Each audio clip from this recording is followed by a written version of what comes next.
Hello, everybody, and welcome to episode 83 of the In From Japan podcast, the podcast where we talk about the latest news on Japan-developed games and other things in relation to them.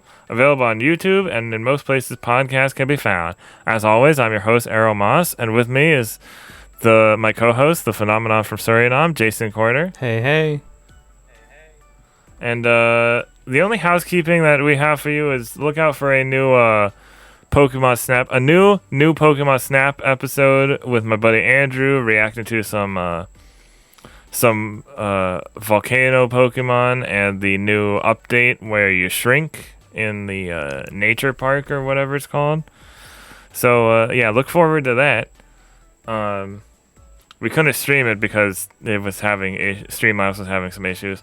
So it's just gonna be a YouTube video in a couple days, hopefully. Besides that, we're just gonna get into the Japanese games we've been playing. So Scarlet Nexus, I'm almost done with Yuito's story, and I think I said this before, but I'm kind of not convinced to play through Kasane's. Okay. How? Because I get enough of the story that I was like, oh, it's fine. Like, I get it enough. I don't feel like there's a bunch of missing details, except for, like, maybe a little bit of missing context in the beginning. But I don't feel like playing through another 12 hours to get that. Not only that, but, so there's this Bond episode with one of the characters. And we had to go back to this area that I don't like because you have to find key cards to open certain doors. And there's nothing to indicate where these key cards are. Huh. There's no tracker, there's no marker, you just have to walk around and hope you find them. Was there no story event? It's terrible. Or like No, there was a story event earlier, but but it had the same problem. That's weird. So that's kind of why I'm like kind of just stuck on that right now, and just getting a little tired of it. I'm sure there's probably a guide somewhere. Yeah. Although when I looked up a side quest guide, it wasn't detailed. It just said like when you can do the certain Bond episode. Like it's like, oh, you can do Bond after episode 3 for this character after this chapter by talking to them when they're in this place. But it's not. Yeah. Anything about the episode itself. Sometimes a guide. If the episodes are an actual thing where you do something. Yeah. Sometimes a guide won't be as direct as you think it would, so you might have to crawl through message boards to get a more specific answer. Yeah, we'll see. I'm taking a little bit of a break from that for now. I started Final Fantasy XIV Shadowbringers. And okay, that's nice. There's not even that much happening yet, and it's already more interesting to me than Stormblood. I mean, that was the biggest criticism for Stormblood. It's just by the end, it just got boring. Wait, by the end it got boring? Because everyone seems to say like the opposite. Like the main quest. No. Like leading up to Shadowbringers, it was good, but I mean like, so post Stormblood was kind of boring until it was leading into Shadowbringers, but the end of Stormblood, I don't even remember at this point. Okay. But it's like, I don't know. I'm just having fun with my Dark Knight. I tried some other DPS classes. I tried Archer and Samurai. So I might mess with those a little bit, but I'm still making Dark Knight. Archer is very easy to do. Samurai is something you'd have to pay attention to because you're often thrown into the deep end when it comes to like one of the later job classes. But it's fun nonetheless. Yeah, I just wanted to try out more classes. Okay. And then I also have my Monk, but I haven't been doing that one that much. Monk is also one of the easier ones. But otherwise, I've just been, going through Shadowbringers a little bit. Hopefully, I can finish it before Endwalker comes out. Well, I'm sure I will. I probably won't get to Endwalker anytime soon, since I'm still in like main quest Stormblood. But we'll see. But you're in Stormblood. I am in Stormblood, at least. So that's something. The biggest hurdle was A Realm Reborn, and I beat that, so yeah. And then I've been playing. Last night, I decided to pick up Monster Hunter Stories 2 again, level up my Teostra and Velkhana, and then go fight the Deviant monsters, which the first one, the Silverwind Nargacuga, that's the hardest one. And the rest of them, all easier. Not by a ton, but they're all way easier. Because I went to go because once you defeat all of them, you unlock their multiplayer co-op quest. So I went to go hunt another Silverwind Nargacuga, and we died. As you do. But yeah, I got all those deviants done. It's interesting because like there are a couple deviant quests that are the same quest line. So you just keep going back to the same lady, turn in the quest, walk away for a second, wait for her to sit down, and then stand back up. But and then but the last one for the Dread Queen Rathian, you have to go to this specific village, ask their like queen about some old song, and then you use the details in the song to go to different areas and just find traces of. It's not traces of the monsters. It's like missing verses of the song that tells you where the Dread Queen Rathian is. Like you go through each area. It's a little annoying, but I did use a guide because otherwise I would not have been able to find. Because they're just these little sparkles. Yeah. They're not on the map or anything. I saw. Yeah, I'm happy about that. I saw a trailer today that there being more free content coming up. Was it the Bolt Reaver Astalos? Probably. Because they put those. So those were multiplayer only, and now they put them. Now they have the single player versions. Is that something that's gonna get you back for more Monster Hunter Stories 2, or is this like? I mean, I already get stuff when the co-op quests come out, so it's not really necessary that much of a difference. Yeah. Okay. I'm not like playing any more than I did before. Okay. So if they made like an expansion, I'd play that. You'd probably hear something about that maybe by the end of this year, somewhere next year. Yeah, that's true. Yeah. If they did, there's no guarantee. Yeah. Probably after all the currently announced DLC is finished. Yeah. I kind of want them to do a third one that progresses the mechanics instead of an expansion. Because that would make sense. From what I've seen, I haven't played a second one yet. From what I've seen, it mechanically and systems wise, it looks a lot like the first game. There are improvements here and there, but I kind of want them to move even further into the future with improvements and scope. So I kind of want them to do a third one proper. Yeah. I also played a little bit of the Tales of Arise demo, and it seems like you did too. So we'll let you talk about the other games first before we get into that. Sure. But do you want to do your impressions real quick, or do you just want to? No. I wanted to wait I wanted to wait until you. Okay, cool. I haven't played that much of it. Fine. Then I'll start with my time in Judgement. I won't rant this week about my thoughts about Judgement. Like, it's still icky that a 35-year-old man in the game dates a 19-year-old, or is able to date a 19-year-old. Is capable of it, yeah. And it's not the only age discrepancy in the game, because there's another quote-unquote romantic partner that's about 18 years old, or thereabouts. And I'm like, why? What's wrong with girls your age? And it's probably just a Japan specific thing that. The good thing is you don't have to do it. You can just say, no, I'm not interested in you in that way. I just want a platonic relationship, and it'll probably be fine. But there's also like a trophy or an achievement attached to dating one or all four of the possible romantic partners. So I'm like, okay, fine. Okay, moving on from my rant. The murder mystery, the central mystery of the game, is very, very good. It's I don't think Nagoshi gets enough credit for the stories he writes in the Yakuza series. Yeah. Like the murder slash real estate conspiracy of Yakuza 0, the whole saga leading up to 6, and then Like a Dragon, and then Judgement being its own thing. It's very impressive in what Nagoshi and the writing team are capable of.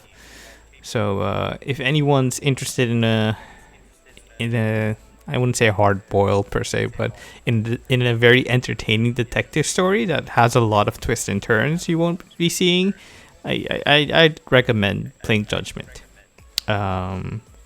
But the usual caveats apply when talking about the action adventure side of the Yakuza series. Like, the combat is kind of floaty and not as satisfying as a more dedicated combat system. And yeah, that's about it. I have noticed some kind of shimmering effect when playing on the Xbox Series S, which is probably due to it being optimized, and I have no idea what's causing it. Like, Digital Foundry noticed it, and other reviewers noticed it, and it's not like the most jarring thing, but it does kind of take you aback every now and then. But besides that, it's a very fine-looking game, enjoyable, and yeah, I'm willing to see it through. Moving on, I played a little bit of Castlevania Symphony of the Night, finally, after having owned it for like a few years now. It's Castlevania. It's very tight. It's very cool, gothic looking. We'll see how long I'll stick with it because it's on the Office PlayStation, and I don't have the Office PlayStation in my house, so I can't play it whenever I want. I forgot to mention the TV broke, so I can't play my PlayStation either. The PlayStation 5, so I'm just playing on my computer monitor at the moment. That's hooked up to the Xbox Series S. Besides that, I also played and completed the Tales of Arise demo.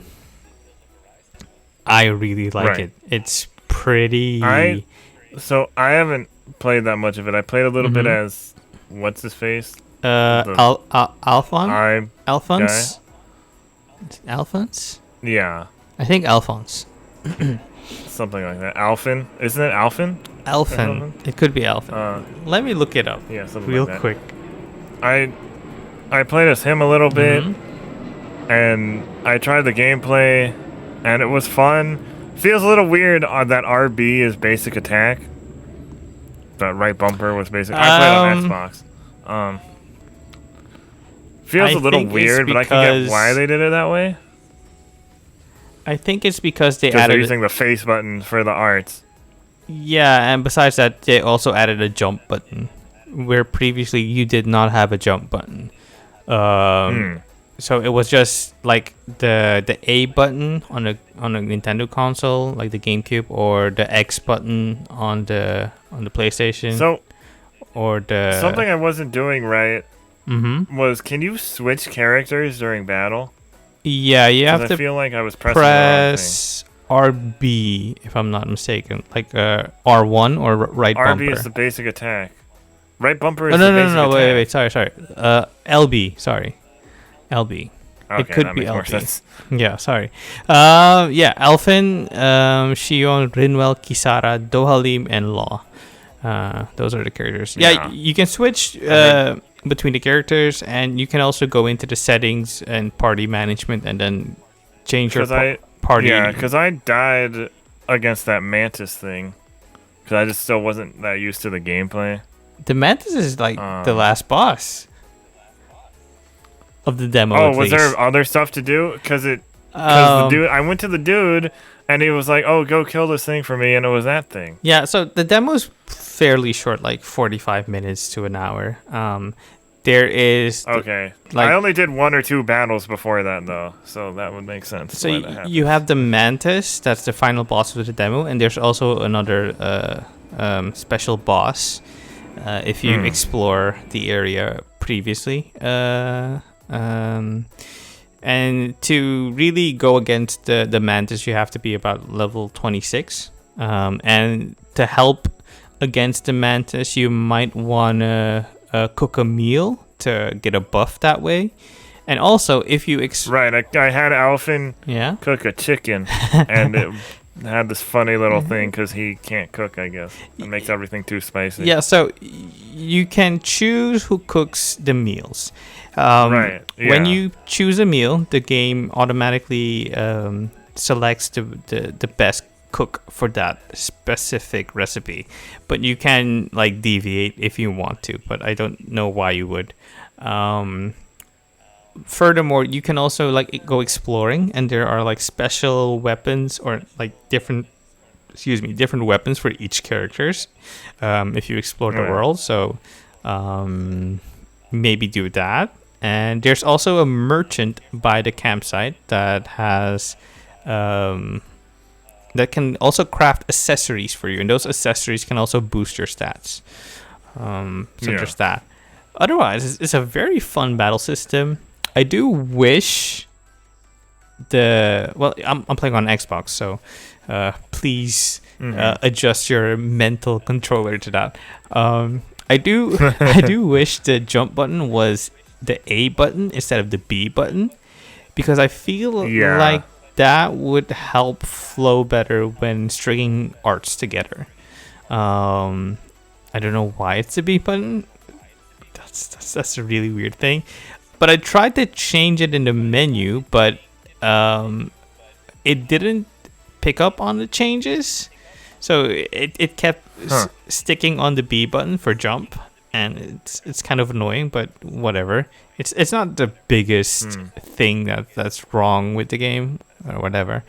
Right. But yeah, the music is beautiful. The visuals are beautiful. The characters are fun. It's like, this is... I noticed there's some a little bit of pop in, but like in a way, it's like not.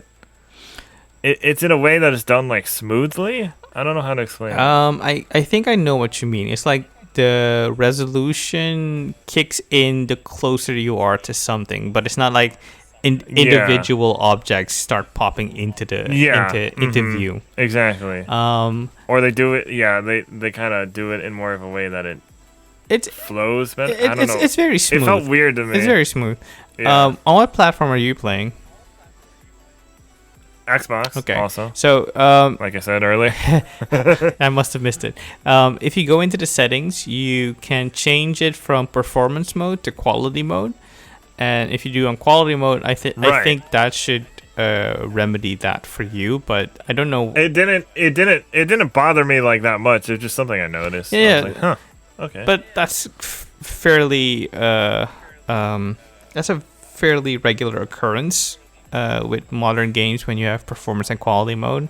Where in quality mode you have a far more richer detail filled visual experience, and in performance mode you have like stable 60 frames or higher, but at the cost of visual fidelity. And I think with this particular art style, it's not a big issue if you have a bit of pop in here and there, because the visuals are so good that I don't think you'd want to sacrifice the 60 FPS. Because the 60 FPS is also so good, so solid. So it's like I didn't really have doubts about the game, but as soon as I played it, it's like, I'm not worried anymore. This is a good game. This is a really good game. Because having played Zestiria and then Berseria, it's like okay. I'm kind of sweating here, guys.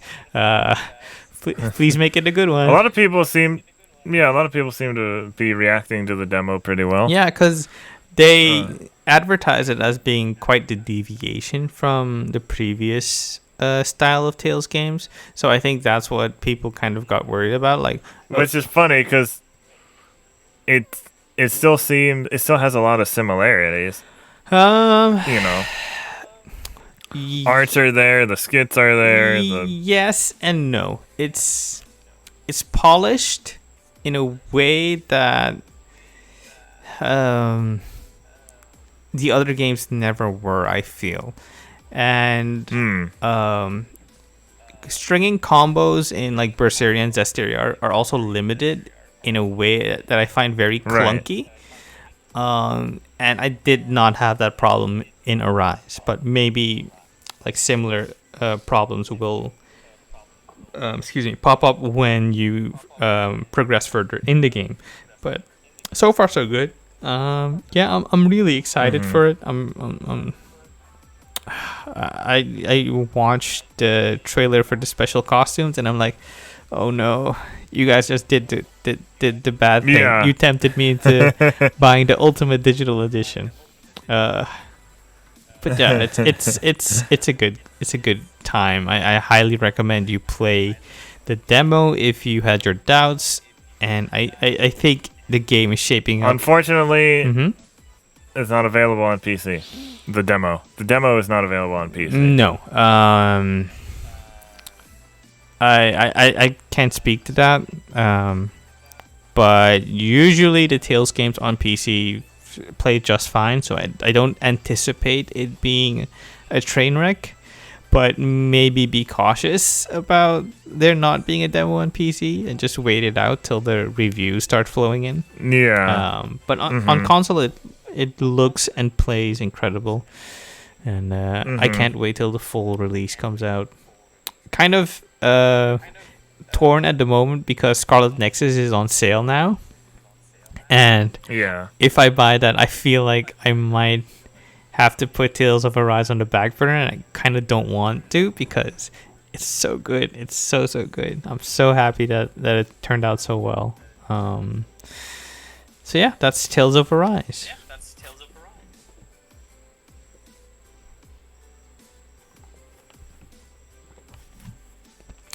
Do you have any final thoughts, like what you thought about the characters, the skits, the way it all feels? I didn't play. Like I said, I didn't play that much. Like after I died, I was like, okay, I'll try this again later.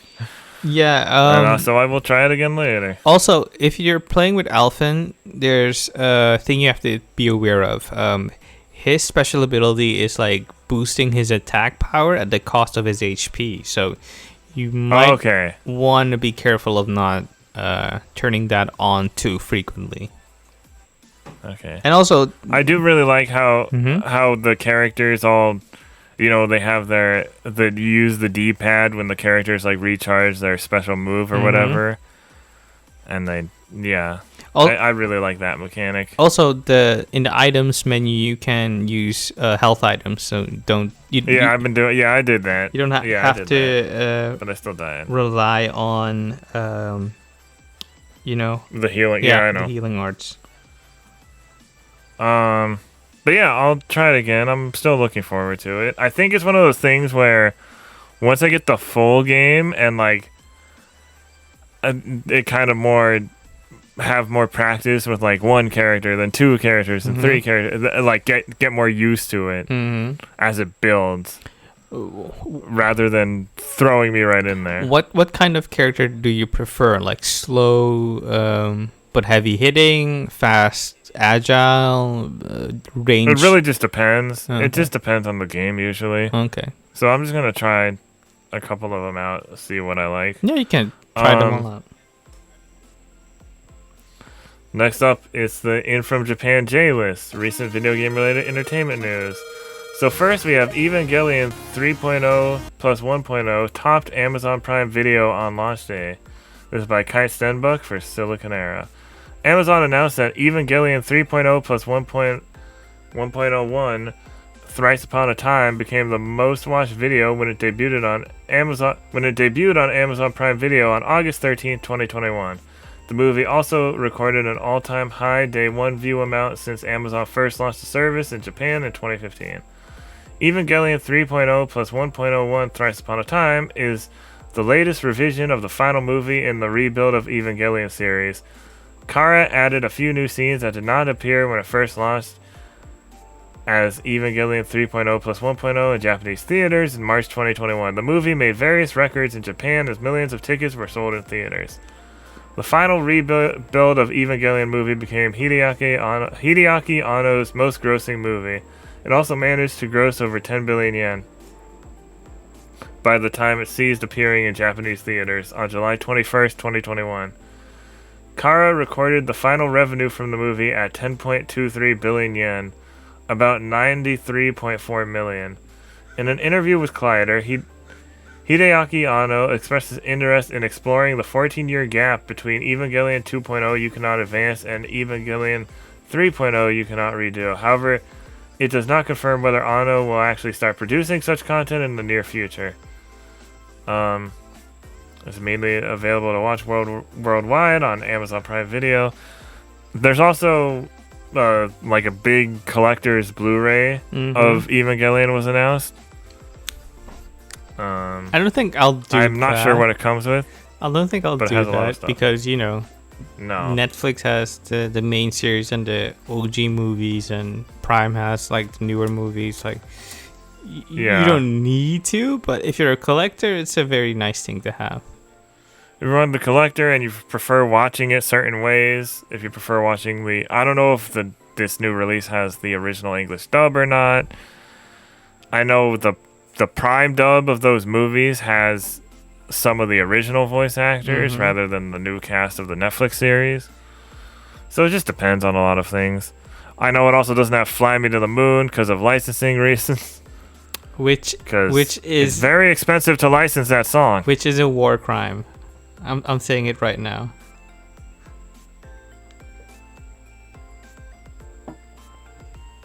Yeah. Next up, Star Wars Visions anime series will debut in September. This is by Jenny Lada for Silicon Era. Disney announced a release date for Star Wars Visions, a series of 9 short anime films from 7 different studios. Both Science Saru and Studio Trigger each worked on 2 shorts. They will begin appearing on Disney Plus on September 22nd, 2021. It has also shared 2 versions of the new trailer. One features an English dub, and the other Japanese voice acting with English subs. There's a full list of studio. We have Gene Studio works on Lop and Ocho, best known for Golden Kamui. Kamikaze Doga worked on The Duel. They worked on Pop Team Epic and JoJo's Bizarre Adventures openings for series like Stardust Crusaders. We have Kinema Citrus, Production IG, Science Saru, Studio Colorado, who worked on Pokemon Twilight Wings and Burn the Witch, and Studio Trigger, which, if you don't know who Studio Trigger is right now and you're listening to this podcast, go watch SSSS Gridman. Or, Kisniver or Kill la Kill. Any of their works, really. Or Little Witch or Promare or Little Witch Academia. Just don't watch Darling in the Franxx. I mean, that's not a good first Studio Trigger anime to watch. The animation is crisp. The content... The animation is fine. It's everything else. The content might not be... Like, listen. All the stereotypes about anime being weird for anybody, that's a sure way to dive right headfirst into all those tropes. Just... Yeah. Maybe not. Work your way up to that. Yeah. And our last story on the J list, JoJo's Bizarre Adventure spin-off manga announced. This is by Kazuma Hashimoto for Silicon Era. A spin-off manga for JoJo's Bizarre Adventure has been announced. Details regarding the spin-off manga have also appeared alongside the announcement. This includes information regarding a rough illustration revealing that Josuke and Whole Horse will appear in some way. Kohei Kadono will write the spin-off manga. He also wrote the JoJo's Bizarre Adventure light novel, Purple Haze Feedback. Additionally, the JoJo's Bizarre Adventure spin-off manga is scheduled to release sometime in winter 2021. Tazuku Karasuma will provide the artwork for the manga. Karasuma has written and illustrated the series No Guns, No Life. However, specific plot details regarding the upcoming spin-off manga have yet to be revealed. Information will be shared at a later date. Additionally, JoJo's Bizarre Adventure Part 9 has been announced. Part 9 is tentatively titled JoJo Lands. It will appear after a break. Details regarding the new JoJo's Bizarre Adventure Part 9 are currently scarce. Similarly to the spin-off manga, more information regarding the new part will be revealed at a later date. However, the JoJo's Bizarre Adventure Stone Ocean animated adaptation has received a window of release. Consumers will be able to watch the animated adaptation through streaming service Netflix. The anime is also scheduled to release sometime in winter 2021. Japanese voice cast and trailer were recently shared. A whole land of JoJo's. Let's not get ahead of ourselves. We don't know what it means. I know. It's just name alone. It just sounds funny. Yeah. Next up is recommended content. Interesting content from the past week listed out. Besides news, we have The Secret to a Happy Life from Playing Games by GameSpot, which is really interesting. As somebody who studied positive psychology in school, this is kind of stuff not a little bit in school and a little after. Mm-hmm. This is like the kind of video that I actually used to make videos like this, although they were much worse in quality. You don't know about that. Very interesting. I really liked it. Oh, no, I do. I was using like iMovie. We all have to start somewhere. And then we have Space Invaders Invincible Collection is overpriced and underbaked by Merrit K for Fanbyte. So I realized the physical Space Invaders thing I got, it only comes with like 4 games. The Invincible Collection comes with way more. But again, it's very bare bones besides just coming with those games. And Merrit makes a point that it doesn't even come with like specific notable games that maybe should have been included. It's probably a collection just to help keep the lights on. Yeah. Then we have The Making of Ultraman Day ULTRATHON 2021 Vintage Henshin Extra by Mach Dent over on YouTube. Fans remastered Evangelion's creator's anime DAICON III, but Gainax suppressed it by Alicia Haddick for Polygon. And Why I Dig the Tale series and You Might Too by Eric Van Allen for Destructoid. My people. Next it's time for the news rundown. We have one piece of baddish news for you, so I'll let our bearer of bad news and Shinigami take it away. Bankai. So first up, we have Ace Attorney Trilogy HD Android update could cause data loss. This is by Kazuma Hashimoto for Silicon Era. Capcom has revealed that a new update for Phoenix Wright Ace Attorney Trilogy HD for Android could potentially cause data loss. The official Ace Attorney Japanese Twitter account released this information. However, data loss only applies to the Japanese version of the game. The official English release of Ace Attorney Trilogy HD for mobile devices only arrived on iOS devices. Shout out to Game Watch. That said, the official Ace Attorney Twitter account has revealed that users who update their version of the game will experience data loss. The tweet reads, "It has been confirmed that save data will be lost when updating the game to version 1.01.00, which released on August 16, 2021. We apologize for any inconvenience this might cause." Okay, so this is very strange, but not uncommon when you're playing a mobile game, I guess.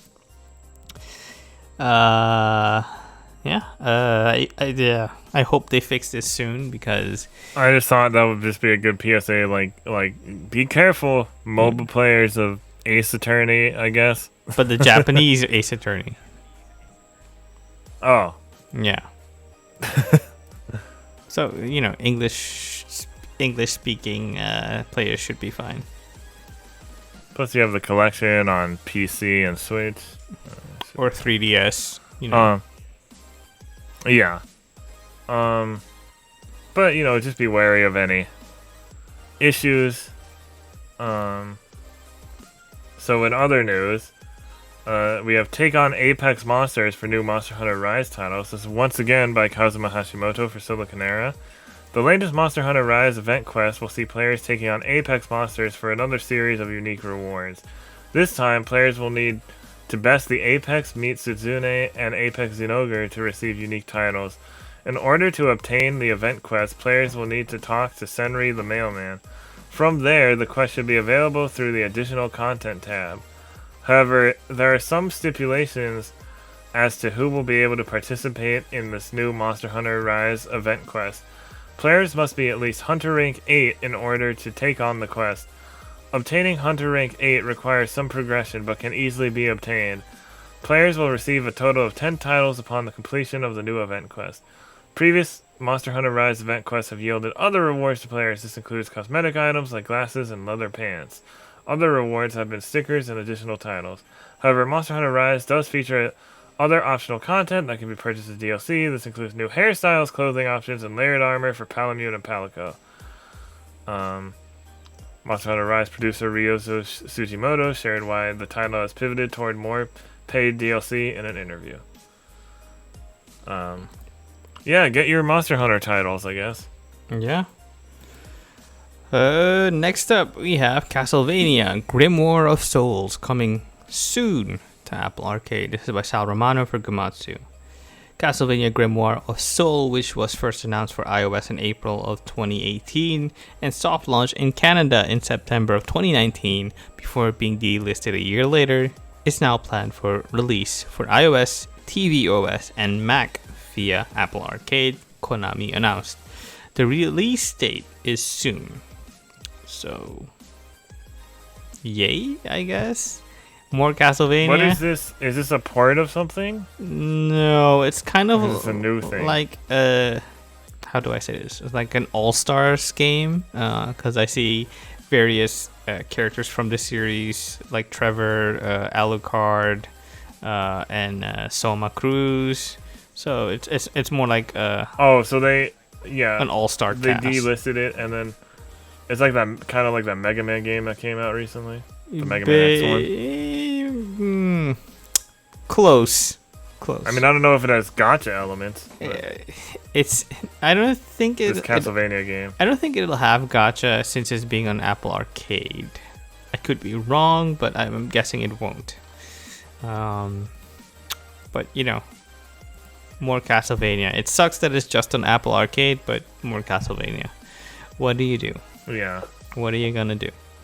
Next up is wait. What is it? Yeah. FF14 lead story designer Banri Oda reveals new story and lore details. This is by Natalie Flores for Fanbyte. In a new interview with 4Gamer, Final Fantasy XIV lead story designer Banri Oda answered questions about details both large and obscure. While many of the 15 questions asked were about the MMORPG lore, Oda also discussed the process of creating stories. As one of the main scenario writers for Final Fantasy XIV, he considers being cognizant of its medium as a video game to be crucial to its process. Written media such as short stories and picture books have fewer limitations than a video game, he says. This gives the team freedom when writing materials such as Tales from the Shadows. When writing the game, it's important for him to keep in mind that the game's story is not the final product. Various elements like character models, backgrounds, animations, music, and sound effects, visual effects, quests, cutscenes, battles, etc. are necessary to bring the story to life, he continues. This means we also have to be mindful of whether the story and all related elements can be realized within our game's design and schedule limitation. Plus, we need to synchronize everything with the player's game experience. There's a lot more to read, so, give Natalie Flores and Fanbyte the click. Help support the good folks over there. Okay, next up is Final Fantasy XIV stress test will be held next week. This is by Jenny Lada for Silicon Era. Square Enix is continuing its Final Fantasy XIV Endwalker preparations. This time it involves making sure the servers will be ready for the load. It announced at a Final Fantasy XIV stress test will be held on the Japanese Mana Data Center on August 27th, 2021 at 4:30 a.m. Pacific Time or 7:30 a.m. Eastern Time or 1:30 p.m. Central Eastern Time. The goal of a stress test in an MMORPG like FF14 is to make sure it can handle a certain number of concurrent players at once.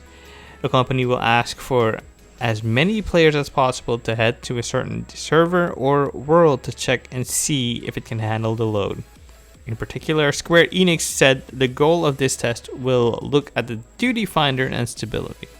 It also noted director and producer Naoki Yoshida will appear on YouTube and Twitch during the test. Okay, there's some more details, so click on the article if you will. And that's about it for the FF14 news of the week. Yeah. Next up, Super Monkey Ball Banana Mania as Kazuma Kiryu from Yakuza series. I was joking, Sega. I was joking. Okay, as I told you before, now start wishing for Skies of Arcadia. Yeah, Skies of Arcadia. Did you see that our buddy Cameron Hawkins picked it up?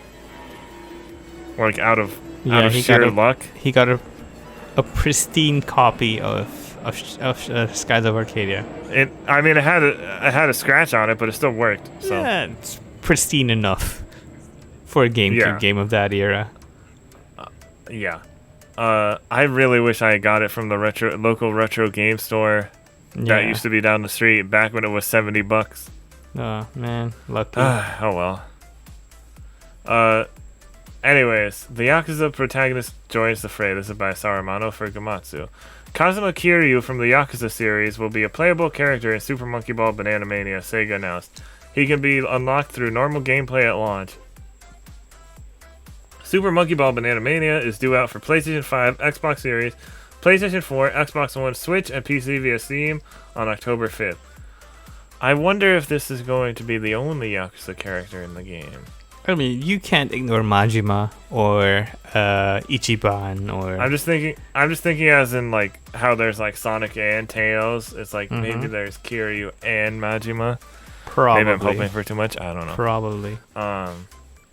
You know what? If getting Skies of Arcadia, 1, get Skies of Arcadia. 2, put Vise in Monkey Ball.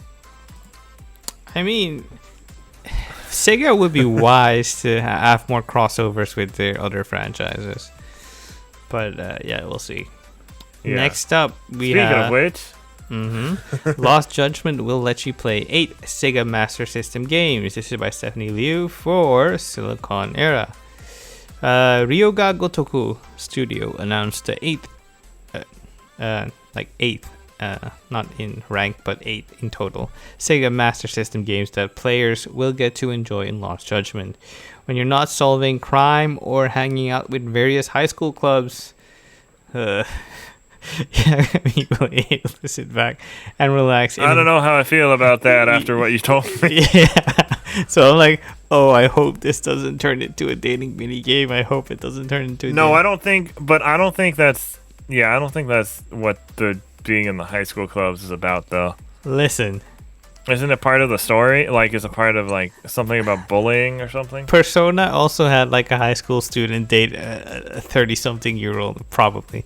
So, I'm not holding my breath. Next up is, when you're not solving crime or hanging out with various high school clubs, Yagami will be able to sit back and relax in his office with classic 8-bit video games such as Fantasy Zone. The 8 Sega Master System games that you can play in Lost Judgment are Alex Kidd in Miracle World, Fantasy Zone, Penguin Land, Quartet, Enduro Racer, Woody Pop, Maze Hunter 3D, and Secret Command. Well, so, something to look forward to. So, so you remember how in the first Judgment, you can play, or was that, no, that was in Yakuza 7. In Yakuza 7, you can play Virtua Fighter, right? In Judgment, you can also play Virtua Fighter 2 and No, it was 5. Virtua Fighter 2 and 5. Yeah, that's what it was. And then you could play that Kamurocho of the Dead, the House of the Dead game. Yes. What? They haven't revealed any games you could possibly play at those arcades yet. I'm guessing. So I wonder what we could get. It'll be more or less in the same vein. Yeah, we're not gonna get a JRPG inside of Judgment as much as I want that to happen. No. I think that mechanically speaking would be difficult. Like Maybe they'll put Sonic the Fighters in it. A platformer, a fighting game, or an adventure game is a lot easier to pull off than having a full RPG within the game. Especially because that wouldn't make sense to be in an arcade anyway. Exactly. So, there you go. Next up, Bandai Namco and ILCA working on new Ace Combat game.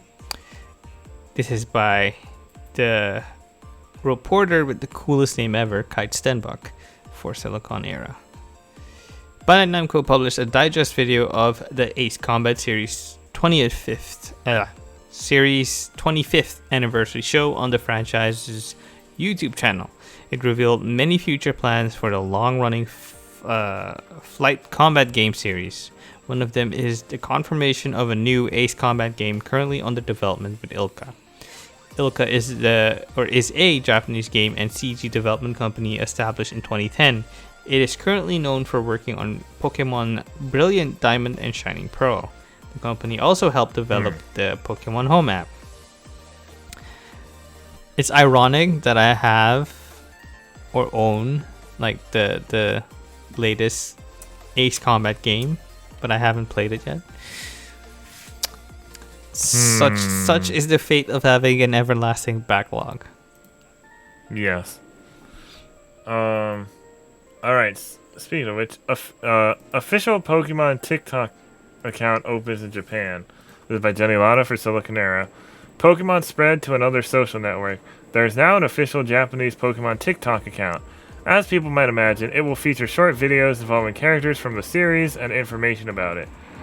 Here is the tweet announcing that the Japanese Pokemon TikTok is now open. It also confirms that the first video is live.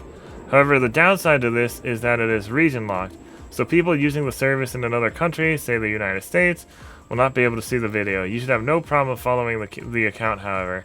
This isn't uncommon. There are official Pokemon accounts across various social media channels. In addition to the new Pokemon TikTok account and aforementioned Twitter one, there are also accounts on services like Facebook and Instagram.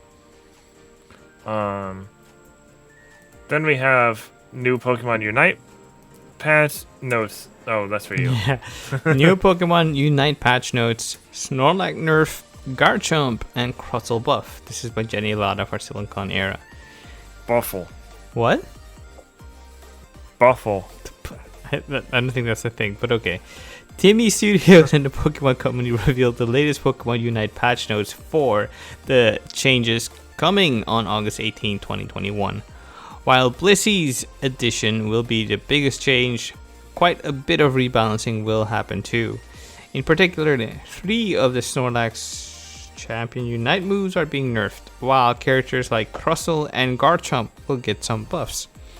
In the case of both Crustle and Garchomp, it seems both are only getting stronger after this Pokemon Unite patch.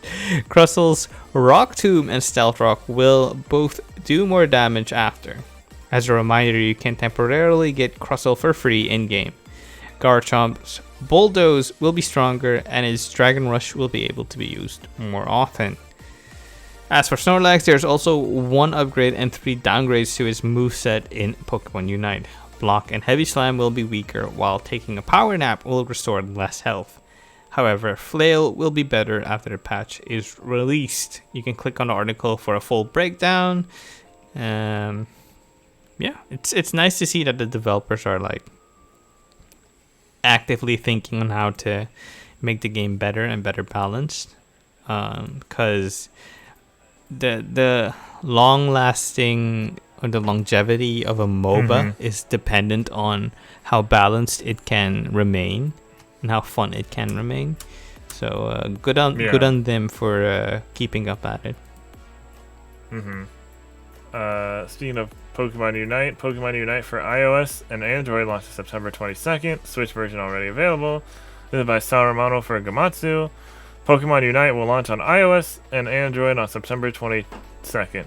The Pokemon Company and developer Teamy Studio Group announced. It will be free to start with optional in-game purchases available. There you go. To all you mobile players who have been waiting to play with your Backbone controllers. Yeah. Next up, Pokemon Cafe. Not our last news story, but our last news story before the main topic, which is also a news story. Pokemon Cafe Mix to relaunch as Pokemon Cafe Remix this fall, once again by Saruman for Gamatsu. Free to start puzzle game Pokemon Cafe Mix which first launched for Switch, iOS via App Store and Android via Google Play in June 2020, will relaunch as Pokemon Cafe Remix this fall, the Pokemon Company announced.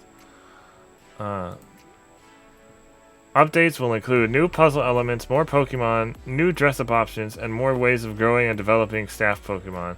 Pokemon are now able to eat delicious meals prepared for them, making them more friendly and more willing to become staff Pokemon. New puzzle skills that will make it easier to clear puzzles will also be introduced in Pokemon Cafe Remix, as well as the ability to combine megaphones to make them more powerful.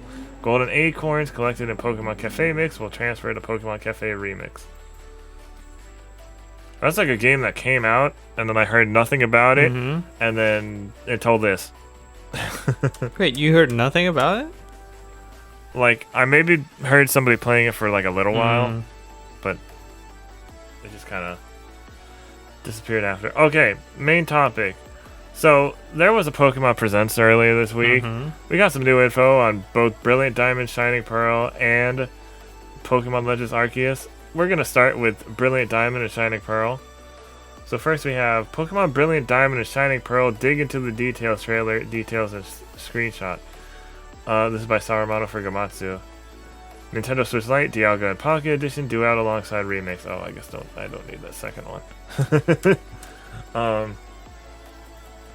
The Pokemon Company and developers Ilka and Game Freak have released new information, screenshots, and footage of Pokemon Brilliant Diamond and Shining Pearl, introducing the game's Super Contest shows, Union Room, capsule decoration, and more.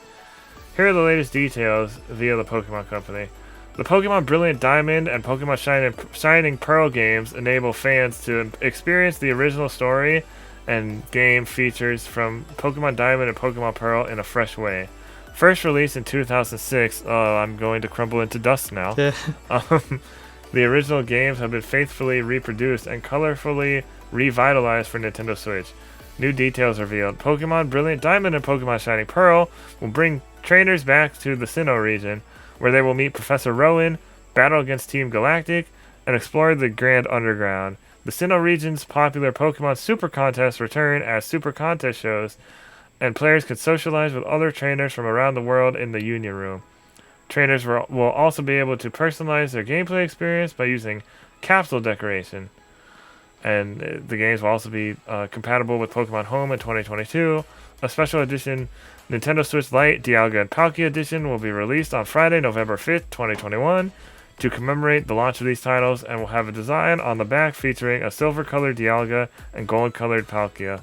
I'm kind of tired of these Switch designs, man. Why? They're always so similar. Just with the outlines. Like, I feel like the Monster Hunter one was like the same thing, just with Magnamalo. Do something different. Do a different color or something. Be a little more unique than that. Come on. People will still buy it. I know people will still buy it. I'm just saying, I get kind of bored of these similar looking designs. Okay. That Let's Go Pikachu and Eevee one, okay. That was something different. I didn't like the design, but it was at least something different. Hear me out. Do you need a new Switch console? Oh, no, I'm not getting one. I'm just saying it would be more interesting for the people buying. Probably. I don't know. Yeah, I remember I played Diamond and Pearl back when it came out, when I was in like 8th grade. And just like me and a couple of friends we'd all be playing it like in the morning before school started in the library. Mm-hmm. Good times. To be young again. And I was like, I asked my friend, I was like, hey, you think I can catch my this Giratina when I only have this many Ultra Balls? And he's like, no. I don't think you're gonna do it. And then I proved him wrong. Well, that's what spite gets you. But real quick, what are your thoughts now that we've seen more of Brilliant Diamond and Shining Pearl? It's Diamond and Pearl. Are you like? Are you? It's updated Diamond and Pearl. Mm-hmm. This is fine. I'm still getting it. Okay. But Gen 4 might be like my second favorite gen. What about like the everlasting kerfuffle in the Pokemon fan base regarding graphics and the like? Do you still think it's? I mean, it's going for a different style than like Sword and Shield was, and I'm fine with that. Yeah, I like that it's still doing the top-down styles and just kind of updating it. It's like similar yet different. I like that. Yeah, it definitely harkens back to like the older art style with the chibi characters. Like that's kind of why I liked Let's Go, because it like kind of did that.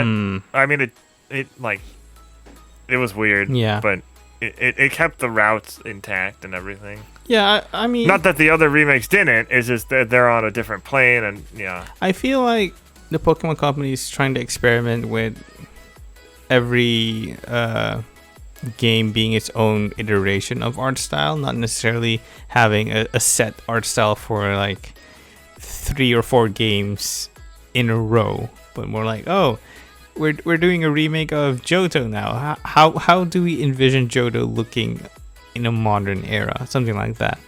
So it could, well, it still looks fine. I think it is charming enough, and I'm definitely also getting it. I don't think I played Diamond and Pearl. I could be wrong. It's funny because when they were first announced, I saw, and I talked about this back then, I saw so many like colleagues like come out of the woodwork as like huge Diamond and Pearl and Platinum fans. I was like, whoa, where did this all come from? Yeah, because a lot of you are fairly younger than I am, and my gen was like Gen 1, Gen 2, and Gen 3 to an extent. So that's really where my nostalgia goes. You know what's so funny is I almost skipped out on Gen 5 because it was the point where I'm like, oh, it's too different. It's like they have these Pokemon that look like they should evolve from these other Pokemon, but they don't. I don't know. And then my friends at the time were telling me like, no, it's really good. You should try it. I was like, fine. And I got it. I was like, okay, this is good. I mean, the thing about having different Pokemon that look similar to older Pokemon, it's like, if you look at the real world, it's pretty much the same deal. No, I know. I know, but the problem with Black and White for me was that specifically they were trying to almost disconnect themselves from the older ones by doing that. Especially like you have like Alamomola, which looks like it should have evolved from a Love Disc. Yeah, I get that. But with Alamomola was also the first shiny I ever got. So I think it's because they kind of want to see how much they can push like the selection of Pokemon at any given time. Like, do we need to rely on Gen 1 through whatever? Or can we just like have an all new team? I think they just like experimenting with that. Which is good because people have been saying for years like, oh, I want them to do something different, I want them to do this, that, and like they're experimenting in some ways and then other ways not so much yet, but I feel like we'll get there. It'll be fine. Speaking of which, Pokemon Legends Arceus, where's the one you put? There we go. Pokemon Legends Arceus trailer reveals Hisuian Pokemon new battle system and story details. This is from IGN by Adam Bankhurst. During today's Pokemon Presents event, we got a more detailed look at Pokemon Legends Arceus, including new Hisuian Pokemon like Weirdeer, Basculegion, and Hisuian forms of Growlithe and Braviary, its updated battle system, story, and open world details, and much more. Pokemon Legends Arceus is still set to be released on January 28th, 2022, which may be the shortest gap between Pokemon games, or at least mainline Pokemon games. between the Diamond and Pearl remakes and Arceus. I kind of view them as like spin-offs or like separate entities and not so much like mainline entries, because Legend Arceus is also like a single title and not like Legend Arceus and Legend X other Pokemon. Yeah, that's kind of a notable thing. But I think they might continue with like a Pokemon Legends sub-series. Yeah, I feel like exploring the lore behind these Pokemon is an interesting gimmick, and different time zones or not time zones, like time periods would also be like a good hook. If revisiting older places could be like very boring. So like 70s era, 60s era. Here's my theory. My theory is that they'll do this, and then because you have the Sinjo ruins, which have to do with Arceus and everything, it will connect to a Pokemon Legends Ho-Oh in the future, possibly. Yeah, or something I was like just that. about to mention Ho-Oh. I think that's what I'm hoping, at least. I think that's what I'm hoping. Oh dear Lord, no. What I also would like to see is like keep doing the mainline games, like the split versions, and give Legends like the proper room to breathe and develop into something that's really striking. Like Legends Arceus looks cool, but I feel like if they had like even more time, they could do something really good. Okay, let me continue with the story. With the news story first. Your adventure will begin in Jubilife Village, and players will work to become a member of the Galaxy Expedition Team, which includes different subgroups like Medical Corps, Security Corps, and Survey Corps. Jubilife Village will be your home base in Pokemon Legends Arceus, and it is where you will accept quests and assignments and prepare for your upcoming adventures. Fun fact, Jubilife Village will become Jubilife City in Pokemon Diamond and Pearl. The massive Mount Coronet is... I thought it was Coronet the whole time, but the trailer in the Pokemon Presents, they said Coronet. So I was like, okay. Is located in the center of the Hisui region, and the surrounding areas are more or less their own ecosystems with different weather, landscapes, and Pokemon that call it home.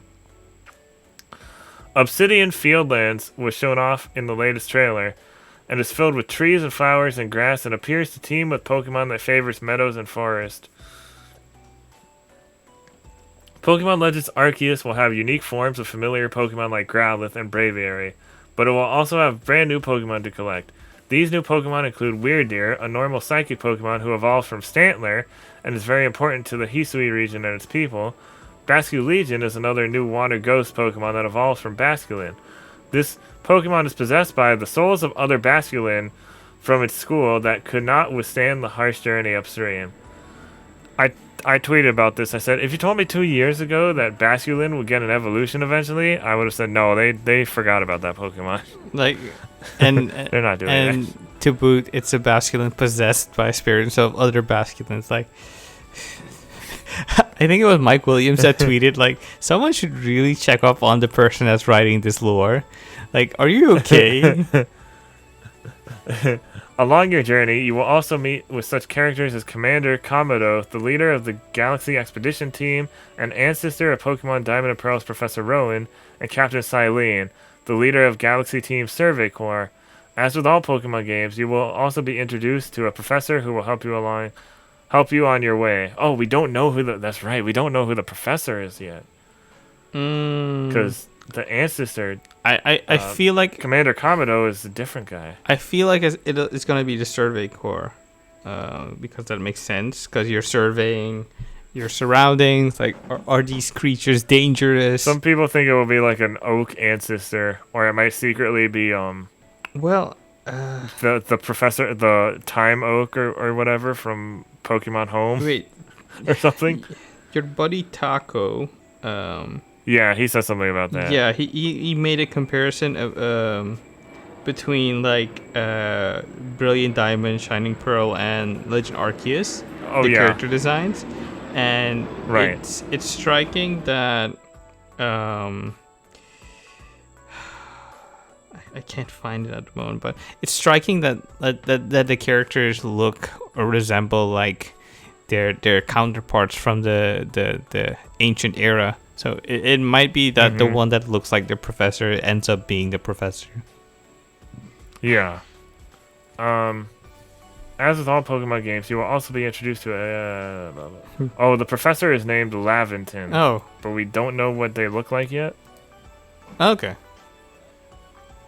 After you meet Professor Laventon, at least I don't remember it from the trailer, and choose one of your starter Pokemon, Rowlet, Cyndaquil, or Oshawott, you will be able to go out and explore Pokemon Legends Arceus' open world and experience its new battle system.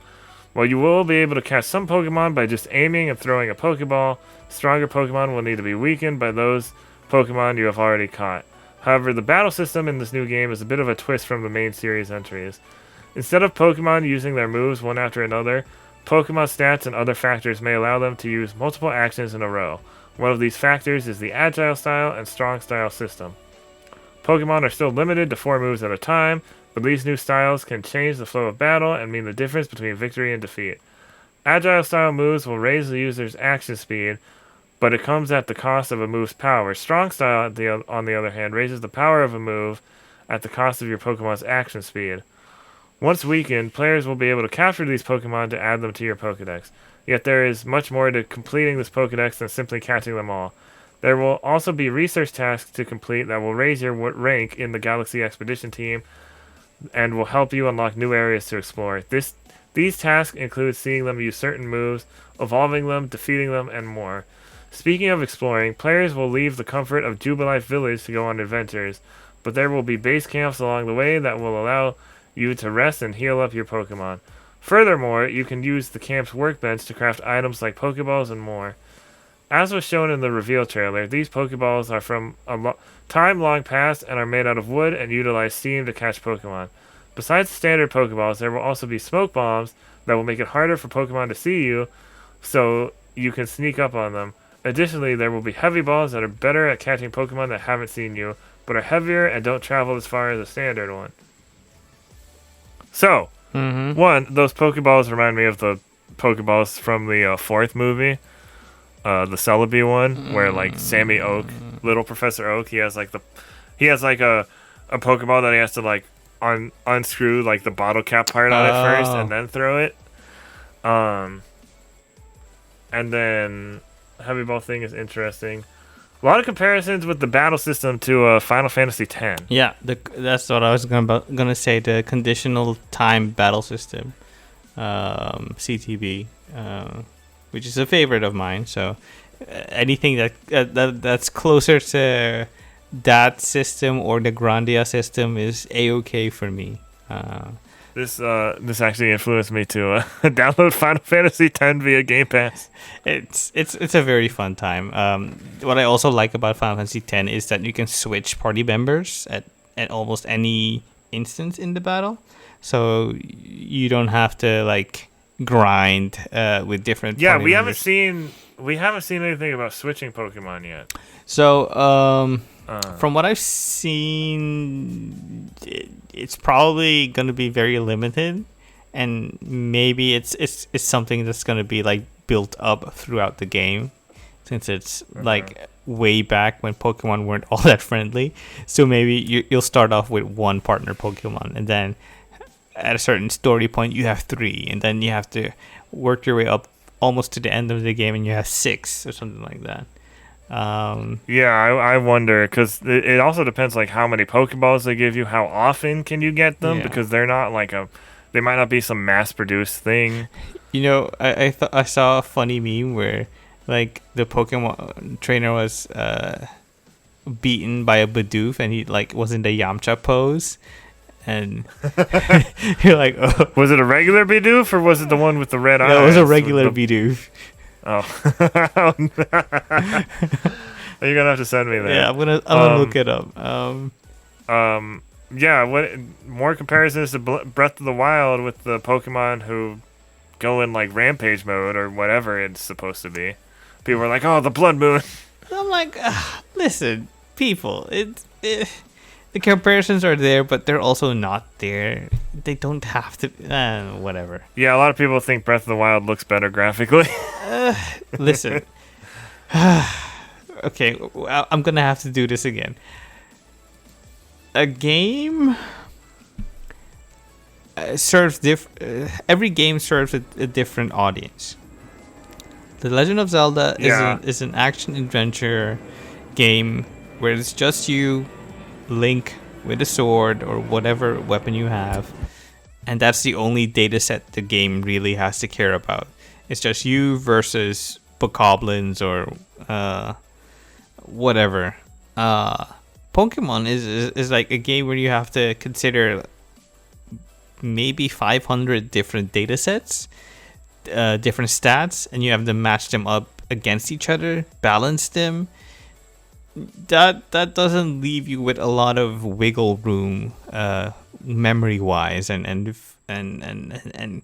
that also bleeds into how you present the visuals. Is the way you present the visuals readable enough, clear enough?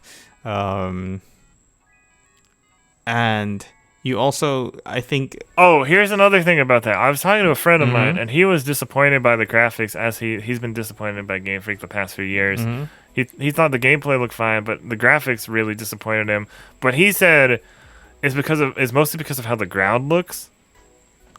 Because he said, like, with some of the colors and stuff, and how some of the patches of grass looks, it can be kind of hard to tell what's what.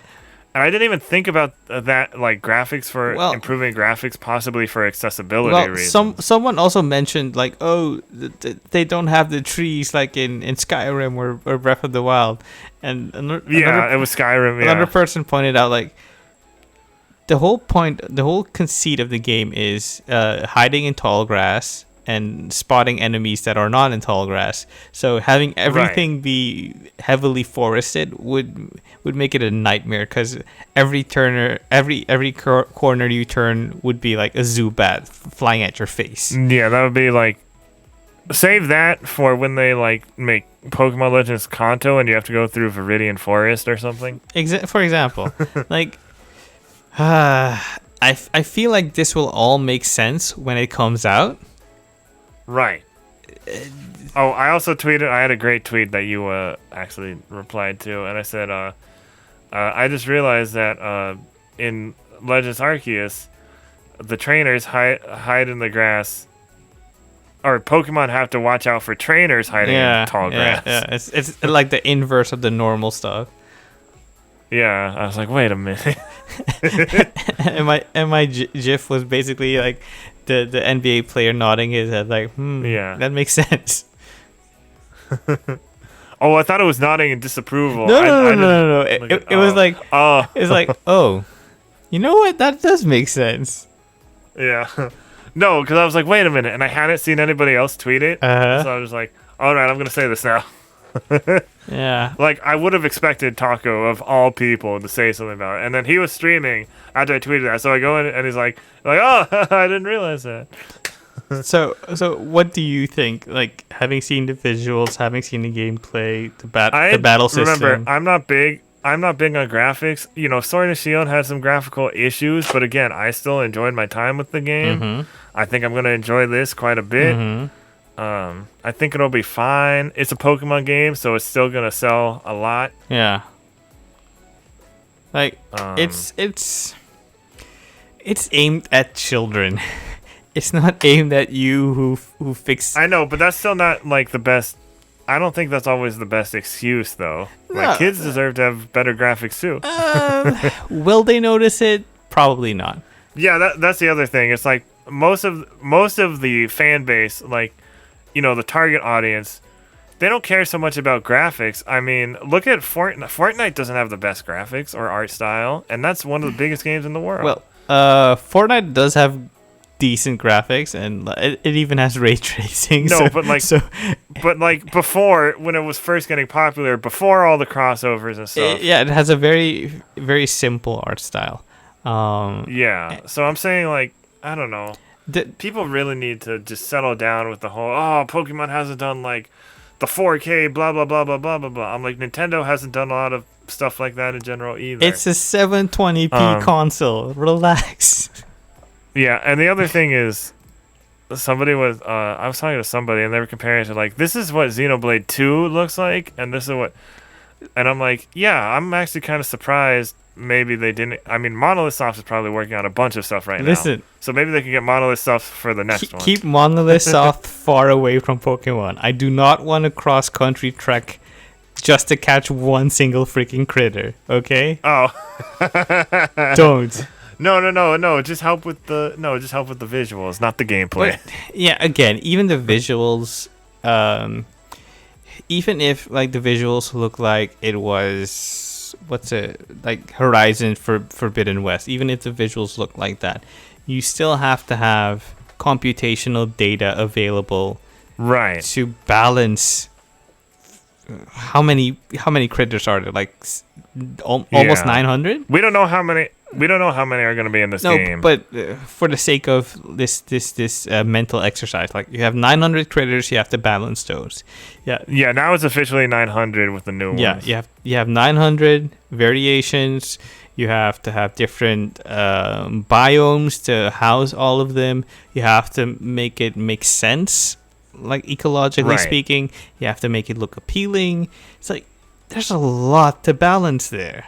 And as always, they also are on a tight schedule because Pokemon is a media franchise. They have to hit certain deadlines because it's contingent on the anime, the toys that come out. Although I think they did say there might be some Sinnoh arc in Pokemon the series. Yeah.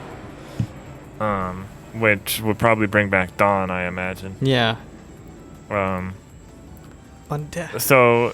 again, that would probably be more to connect with the Diamond and Pearl remakes than Pokemon Legends Arceus. Although it could be like a crossover episode or like an episode discussing the ancient history of the Sinnoh region. Celebi could always show up and do some time travel shenanigans. No. It's happened before. No, please no. No. Like, I'm saying in the anime. No, I know. I'm just saying the more time travel you introduce, the more complicated your narrative gets. So it's Pokemon. Ash has been 10 forever. He needs, it's time travel is the least of his problems. He should be paying taxes at this point. Poke taxes. Yeah.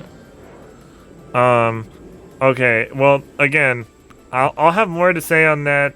As a big Pokemon fan, I'm sure I'll have more to say on Arceus and Diamond and Pearl remakes. As we pretty much have most of the Diamond and Pearl remake info, besides like maybe some minor details that they left out. Yeah. But yeah, I'll have more to say on that as they reveal more, which I'm sure they will. Yeah. We're gonna go to the listener questions / submissions. I changed the name of this now because sometimes we ask them a question. Yeah. So our biggest fan, DarkShadow, known by many names. How long do you think Toonami will last? Could it also be possible to air Toonami on cable and a digital broadcast channel? I think like streaming. Yeah. Isn't Toonami already part of a cable package? It's on Cartoon Network. It's not separate from Cartoon Network. No, I mean it's on Cartoon Network. Is that in a cable package or is it like airing on local channels? I'm asking because I'm not from the US. Cartoon Network is cable. Okay, so we have that. Which I'm still shocked that it's still doing so well with less and less people having cable these days. Sure, but you're gonna run into households that don't have facilities or the money to buy a 4K TV or a streaming service. Maybe just don't have that good of internet, or don't have the internet for all that. Yeah. So you're always going to run into those physical limitations, and then you also have like different countries who also still have those problems. So you will always have markets to serve in that respect. But how long do you think Toonami will last? I think it has a nice shelf life, especially. I'm surprised it's lasted 8 years since it came back. Yeah. Toonami is part of Adult Swim. Adult Swim is part of Cartoon Network. Cartoon Network is part of Warner Brothers Streaming. Yes. And since Warner Brothers parted ways with Crunchyroll, with its sale from Crunchyroll to Sony, that leaves HBO Max and Warner Brothers without a dedicated host for anime content. So yeah, this gives them more incentive to focus on building out Toonami and making it a part of their larger efforts. So I think Toonami has a long shelf life ahead of itself, and that's good. They just recently promoted one of the executives, if I'm not mistaken. Right. So we talked about that last week. Yeah. So I'm pretty sure Toonami still has a very, very long way to go. Yeah, for now. And then for streaming, well, there was Toonami Jetstream, back in the day, like 2006 or I want to say like 2006 or 2008 or something. But I think it was one of those things where it was just a little too soon, came a little too early. Yeah, it might be that because streaming hadn't really taken off yet. It could also run into issues since the English language streaming rights belong probably to Funimation or High Dive or whatever, or Amazon. So you might have... Although, what's interesting is I'll see Toonami and they'll make deals with like Netflix or like streaming services to air their shows at a later date. Yeah, that's possible. So that's what I've seen so far. It could be that Toonami says, hey, listen, you guys have the streaming market cornered. We're not going to bother with that. We're just going to stick to cable or help markets where there's no access to internet or not good enough access to internet, or like not third world countries, like global south countries or markets that are underserved. And kind of branch out from there. I mean, there are a lot of there are a lot of ways to go about this. Stuff that was on they aired stuff that was on Crunchyroll or Funimation previously, and stuff like that. I've noted, or even HBO Max, because they aired Harley Quinn on Toonami. Well, it was already airing on Adult Swim, but it had it as part of the Toonami block. It is still an action cartoon. Yeah. So we'll see how far it goes, because the Crunchyroll Funimation deal is still fresh. It might like take a. And then you have Netflix working on its own stuff, and Amazon Prime getting its own stuff, and so streaming is very volatile still. And it might take a form we're not expecting, but I guess we'll see soon enough. If you do have cable, though, and enjoy anime, I suggest you, and if you can stay up that late or you have a DVR or something, give Toonami a watch. Yeah. I have a lot of good memories watching Toonami back in the day. Yeah, definitely. So I think that's about it for this week. Do you have any final thoughts, final questions? Who's going to be your starter in Pokemon Legends Arceus? What are the options again? Cyndaquil, Rowlet, Cyndaquil, and Oshawott. Rowlet, Cyndaquil, and Oshawott. I'm leaning towards Oshawott. I see. Because the thing about me is I'm the smart thing to do is always go with the grass starter, because the first gym will be a rock gym, the second gym will be a water gym, most likely. So the grass. We don't know if this even has gyms. Yeah, probably not. Or anything like that. They'll probably have to build something instead of that. But boss Pokemon. Yeah, exactly. Like the totem ones. But otherwise, I kind of look at the visuals, like how cool are they looking? Like Charizard or Blastoise over Venusaur, like Tyranitar over Typhlosion, or no, actually Meganium is really cool. Meganium or Bayleaf. Yeah. Meganium's one of those. Yeah, Meganium, Chico Rita, that whole line is kind of like it's underappreciated, I feel like, and a lot of people are realizing how underappreciated it is because, like, that one doesn't actually look that bad. No, definitely. Like, there are definitely some questionably looking Pokemon, but Rowlet. What does Rowlet look like? An owl. A big, round no. owl that can fit in a backpack. I mean, it's evolved form, like some kind of Decidueye? Yeah, the archer? Kind of like looking like what's his face from Sailor Moon, like Phantom Tuxedo Mask? Tuxedo Mask, yeah. It's giving me that kind of vibes. I mean, I don't know about that, but okay. I just realized each evolution. Well, I don't know so much about Typhlosion, but has some kind of ancient thing to it. Oshawott turns into like a samurai seal. Rowlet turns into an archer. Typhlosion is like a honey badger with flames. I guess you could consider it like maybe like a weasel, and there are like weasels in like Japanese myths and legends. I mean, probably, but Callie Plaguey did a good article back when she was at GameSpot about like why those specific starters, and it was some specific Japanese thing. It's really interesting. I'll add it to. Yeah. I'll put it in the but description. After the dust has settled, it's probably gonna be Oshawott because samurai. Right. I'm picking Cyndaquil because that line is like my favorite Pokemon. Really? Yeah. Huh. That's cool. Has been for a long time. I got 2 Cyndaquil plushies right here. Well, I guess that settles that. Yeah, I'm definitely going with Oshawott. Also, I wanted to make a quick mention of this.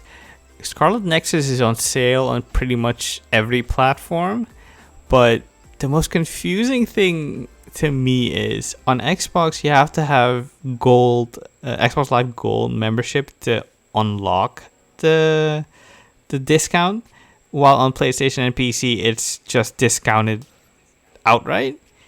And like, Xbox, what are you doing? You guys had the sponsorship with what are you doing? I want to help you. I want to give you money. Phil Spencer's like, I have altered the deal. Pray that I do not alter it any further. So I might end up buying Scarlet Nexus for PS5, which isn't the worst thing in the world because I just bought a new 4K TV. So it ends up. What brand is it? I bought the Toshiba Fire TV, the 50-inch one. I always forget what brand mine is. It's not Toshiba. It's not the greatest, and it's definitely not HDMI 2.1 because those really cost an arm and a leg, and I don't have an arm and a leg to give up. Yeah. So I settled with like 4K 60, and I'll be fine. I'll just be fine. I'll just buy a cheap monitor to get my 120 hertz gameplay if I need to. But yeah, I bought a TV as a replacement. Probably have to buy a smaller one for the Switch. But yeah. Like a monitor or something? Probably a monitor because I don't need like my Switch's pixels to be blown up in 4K and then be like, oh no, that does not look as good as I thought it did. Right. Yeah. But yeah, that's my future plans. But yeah, that's a bit of my thoughts, and that has been this week. This has been Erroll. This has been Jason. Thank you for listening. Yeah. Stay safe out there. Stay safe. Wash your hands. Wash your butt. Take a shower. Wash your. I mean, that should go without saying. But I mean, these days celebrities are saying they don't shower anymore. So I'm kind of worried about you guys. Hey, it's okay. Dwayne The Rock Johnson, he takes showers at least 4 a day because he can smell you. Yeah. Get vaccinated if you can. Yeah, please Get vaccinated if you can. Stay healthy. All right. Be kind to each other. Stay healthy. Be kind. Be kind to each other. Be kind to yourself. That's very important. Be kind to yourself. Have fun. Read a book. Play video games. Read a book. Watch movies. Read manga. Watch anime. I finished Yu-Gi-Oh! Battle City recently. Oh, nice. Interesting comparing the differences between the anime and manga. Maybe you should write something about that. I need to read Yu-Gi-Oh! R and Yu-Gi-Oh! Millennium World first, so that's gonna take me a while. Okay. Oh, and one last thing, watch Words Bubble Up Like Soda Pop on Netflix. Oh yeah, I added that to my list. I highly recommend it. The only thing I'd say before you watch it is read a little about what a haiku is, how it's structured. Oh, it's one of those kind of things? Yeah. It's not like heavy emphasis, but it does play a pivotal role, and if you don't understand what a haiku is or how it's structured, the conclusion and climax might 575. Yes, but it's even more than that. It's like seasonal references. Oh, like deeper than that. Yeah, okay. so yeah, that's my only advice for watching. I just watched I want to say like a week or so ago, I watched Ride Your Wave with a friend of mine. Oh, nice. That was pretty good. Yeah, I still have to watch that one. But it's really good if you're into like surfing and like the beach and lifeguard type stuff. Yeah. Also, I noticed there was because one of the characters, or two of the characters, they're firefighters. And I noticed it shows like, their, what do you call it? The fire station, I guess. And the poster, they had like a poster in their fire station, and it was like Power Rangers, but each Power Ranger was like a different. From a different franchise? From a different like service. Like one was a firefighter, one was a medic, one was a like, it was stuff like that. Oh, that's cool. And I was like, ooh, Power Rangers reference. Well, that's been our slight our little manga anime corner. Yes. We'll be back next week. Thank you for listening, and we're out. Yep. Matane.